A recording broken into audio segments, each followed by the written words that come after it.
Tell us how you got in the business? Sure. Name's Adam Pearce. Gimmick name is Scrap Iron Adam Pearce. I broke in, started training November in 1995 in Chicago.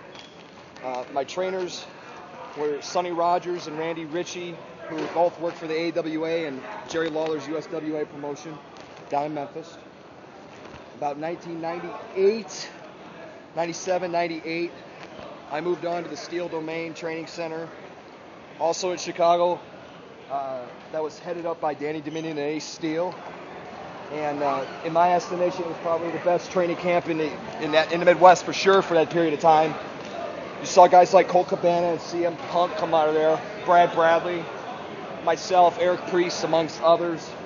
And we pretty much had a loop. We would do Minneapolis, Green Bay, Milwaukee, Cleveland, Detroit, Grand Rapids, Indianapolis, Nashville, St. Louis, you name it, we'd do it.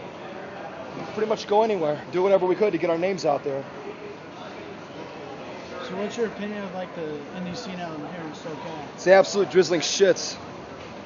And I say that not because I have any problem in particular with any of the workers here, because I don't, but it's a different place in that there are far too many companies in my estimation that are exceeding the demand for the product, and as a result, you see exceedingly small crowds. This may not be a popular opinion, but kayfabe was completely abandoned here, so it made it real easy for just anybody to get into the wrestling business and call themselves a worker. And in my opinion anyway, as a result, you see a lack of talent. All-around talent, meaning the complete package. In-ring working, psychology, business etiquette, knowing the whole spiel. Not to put on any trainers here in Southern California, because there's plenty of old-timers. I think one of the things that's missing from this territory are old-timers, guys that have been around for 8, 9, 10, 12 years, who the young guys will listen to. Because out of everybody that's working here in a normal capacity, I'm probably the senior guy on most shows, and it's really sad. Because I'm just under 10 years in this business. It's really not a long time. Thankfully, Bart at AWS and the guys at PWG and Dave Marquez and Simon Inoki at the Inoki Dojo in New Japan USA have allowed me to do what I do. And I like to think that I'm helping some of the younger guys with a lot of aspects of the business that they may not have learned otherwise. But more than that, I'm just trying to have fun. And if I teach somebody something along the way that makes them a better worker, I'm all the more happy. What's next? Like, what's your dream in the wrestling business? What do you want to accomplish? I've accomplished everything I ever want to do in the wrestling business. I've worked for WWF and WCW. I had 2 contract offers from WCW that I turned down. Thank you, Terry Taylor. I hope you're not still mad at me. Thank you, Dusty Rhodes, J.J. Dillon. I've been on national TV with WXO. Didn't last very long, but it was TV.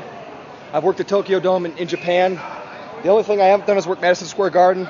I worked Mexico, did the Tijuana circuit for about 9 months. Probably as much fun as I've ever had in wrestling. Worked Europe in 1998. Thank you, Carmine DeSpirito, for the tour.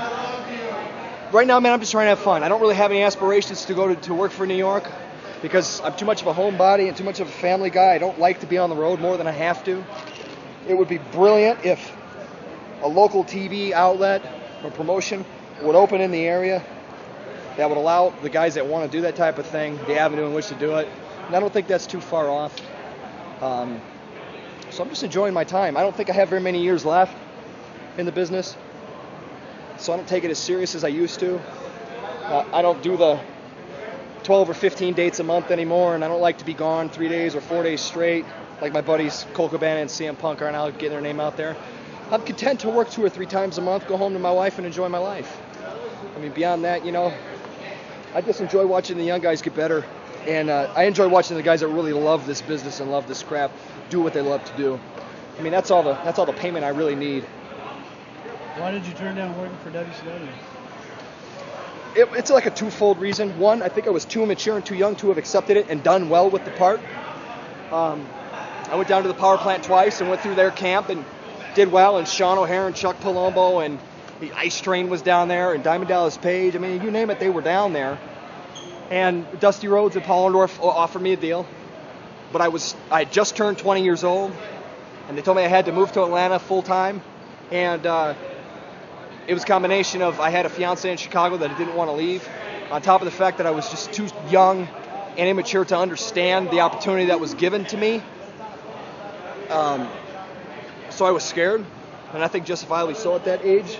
Also, I didn't have a college degree at that point, and I didn't want to commit myself to something full-time, no matter how much I loved it, if I didn't have something to fall back on, because I know, like anybody who's been around for a while, that you're only one bad bump away from it being the end.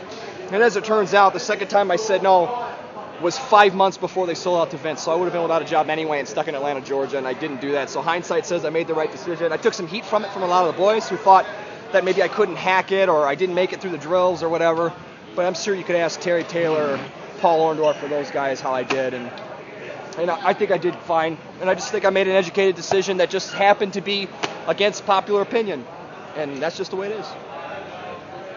Let me ask you this, like where you were trained and everything, you're more old school business than a lot of other guys are. Like, what's your opinion of like unions for wrestlers? Like, is that something you just totally think about? I would completely 100% support a union. Here's your problem. The workers themselves, since the beginning of the business, are out to get paid and to take care of themselves. Is that a bad thing? No, that's like the nature of the beast. But at the same time, without 100% support, especially from top guys, a wrestler's union will never be made. I don't think the organizational skills to make it and put it together and make it feasible and appealing to everybody is there because, like I said, money talks. And as soon as you lose the top guys from your plan and they're going to go take the money from wherever they can get it, I mean, you're going to lose any opportunity at trying to persuade anybody to join a union. I mean, it's like anything else. Would it be good for business? I think absolutely. Stabilize pay, get some benefits going for the guys.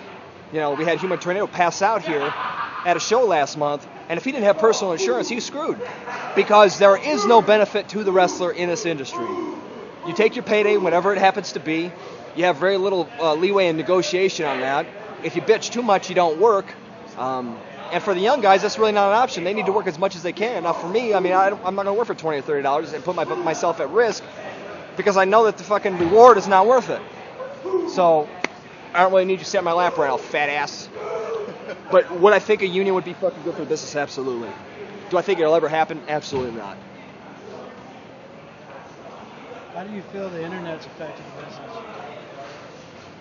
This may not be a popular opinion, especially amongst internet fans, but I think it crippled the business, and I think it fucking hamstrung the business from doing what it did since 1905, and that is work people. How can you book a show under the premise of making people believe what you want them to believe when the results are already online before you have the show? And that's not to say that the guys that are putting stuff online are doing anything wrong, because you know what? That's just the way it is today. It makes for the bookers to have to do some creative stuff. But in the end, I found that, especially at your internet-friendly promotions, let's say a Ring of Honor or a PWG, you can kill crowd heat real easily when the crowd's full of internet fans. And again, that's nothing against them. But if you give me an opportunity and a choice, a gym full of 500 school kids or a gym full of keyboard jockeys, I'll take the kids any day of the week.